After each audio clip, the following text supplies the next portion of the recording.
আসসালামু আলাইকুম। অস্ট্রেলিয়ার মতো কানাডা ভিসাও বিশাল ছড়াছড়ি বর্তমানে। বিভিন্ন অ্যাড আসে, মানুষ তাদের সাথে যোগাযোগ করে এবং ভিসার জন্য টাকা দিয়ে থাকে। না জেনে বুঝে আপনারা কাউকে টাকা দিবেন না। কিছু বিষয় মনে রাখতে হবে, কানাডা ভিসা কিন্তু আপনি ইউজার আইডি আর পাসওয়ার্ড ছাড়া সরাসরি চেক করতে পারবেন না। আপনি যে একটা লিঙ্ক দিয়ে দিল, আপনাকে সেই লিঙ্কে ক্লিক করলেন, ক্লিক করার পরে সব ডিটেলস আসলো আপনার, ভিসা, এলএমআইএ, বায়োডাটা সব আসলো আপনার। মূলত এরকম না। এরকম হলে মনে করবেন এটা অন্য লাইনে যাচ্ছে। ইউজার আইডি পাসওয়ার্ড ছাড়া কখনোই চেক করা সম্ভব না, এটা মনে রাখতে হবে। কিন্তু আবার আপনাকে ইউজার আইডি পাসওয়ার্ড দিবে, আলাদা ওয়েবসাইটও দিতে পারে বানায়। অরিজিনাল যে সেম ওয়েবসাইট, বর্তমান তো এখন ইন্টারনেট সবার কাছে আছে, মানে যে কেউ চাইলে যে কোনো রকম ব্যবহার করতে পারে, ওয়েবসাইটও বানাইতে পারে, কোনো সমস্যা নেই। কিন্তু মূলত যে ওয়েবসাইট, ওর বাইরে যদি কোনো কিছু হয়, একটা ডট বা একটা অক্ষরও যদি হয় আলাদা, তাহলে মনে করবেন এটা আলাদা ওয়েবসাইট, এটা ফেক ওয়েবসাইট। ওইখানে চেক করলে আপনার কোনো কিছু আসবে না, যদি আসে সেটা ফেক। আমি অরিজিনাল ওয়েবসাইট আপনাদের দেখাই দিচ্ছি। দেখুন, মেন ওয়েবসাইট হলো canada.ca।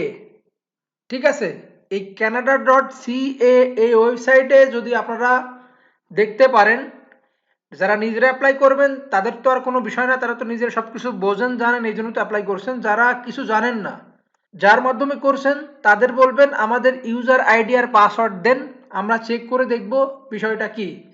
সাইন ইন করে নেবেন। আপনারা যদি এই ওয়েবসাইটের ভিতরে কিছু পান, তাহলেই মনে করবেন আপনার পেপারগুলো সব ঠিক আছে, আপনার যাই দিক সব ঠিক আছে। কিন্তু অনেকেই দেয় না, ইউজার আইডি পাসওয়ার্ড দেয় না, এমনি আপনাকে একটা ভিসা কপি ধরাই দিবে, বিভিন্ন ডকুমেন্ট দিবে, বলবে এই যে আপনার কাগজপাতি সবগুলো, এই যে আপনি আমাদের টাকা দেন। কিন্তু চেক না করে কোনো টাকা দিবেন না।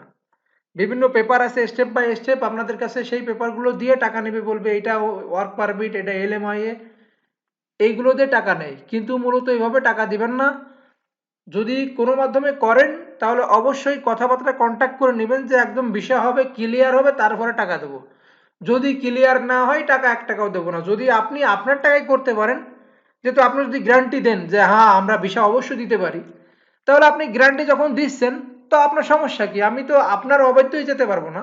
আপনি নিজে নিজে করেন, সব কিছু কমপ্লিট হবে, টাকা দেব। আপনি যদি 5 লাখ চান বা 10 লাখ চান, আমি আরো বেশি দেব, কোনো সমস্যা নেই, কিন্তু আপনার খরচ আপনি করেন। যদি অরিজিনাল লোক হয়ে থাকে, তাহলে তো অবশ্যই সে করে দিবে। যদি দালাল বাটপার হয়ে থাকে, সিটারি করে, তাহলে তো সে সাইড হয়ে যাবে। সাইড হয়ে গেলে তো যাক, সমস্যা নেই। কিন্তু আপনারা ওই ঝামেলায় যাবেন না। অর্থাৎ আপনি যে তাকে বলবেন ভাই করেন করেন আমরা টাকা দিচ্ছি, এখানে নরম হওয়ার কোনো সুযোগ নেই। নরম হওয়া মানে আপনি ফেসে গেলেন, নরম হওয়া যাবে না কিন্তু। আরে ভাই আপনি করতে পারলে করেন, সমস্যা কি? এখানে এত বয়ানবাজি করার তো দরকার নেই, আছে। আমি যেটা পারবো সেটা তো আমি জানি আমি পারবো, যেটা পারবো না আমি পারবো না, অন্যজনের কাছে অ্যাক্সেস, সেটা তো আমি পারবো না কোনো কিছু করতে পারবো। সুতরাং জেনে বুঝে দিবেন। বিভিন্ন পেপার আছে, এগুলো যদি চেক না করতে পারেন, আপনারা আমাদের সাথে যোগাযোগ করতে পারেন।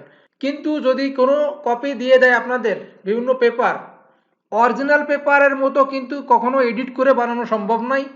যত বড়ই এডিটর হোক, সরকারি কিছু বিষয় আছে ওইগুলো কেউ পারবে না বানাতে, কোনোভাবেই সম্ভব না। যে কোনো দেশের হোক, পার্সোনাল তার একটা বিষয় থাকেই, সেটা কিন্তু এডিট করা কখনো সম্ভব না। যারা কোনো কিছু বুঝতে পারছেন না যে আপনার এটা কি, এই কাগজটা কি সঠিক না কি, আমি যে টাকা দেবো কিভাবে দেব, আপনারা আমাদের সাথে যোগাযোগ করতে পারেন 0177363536।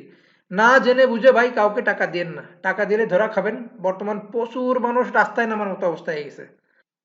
তবে আমরা কিন্তু চেক করতে ফিস নিয়ে থাকি। আপনি পরে বলবেন যে আপনি ভিডিওতে কোনো কিছু বলেননি, আমরা ফিস দেব না, সেটা আপনার ইচ্ছা।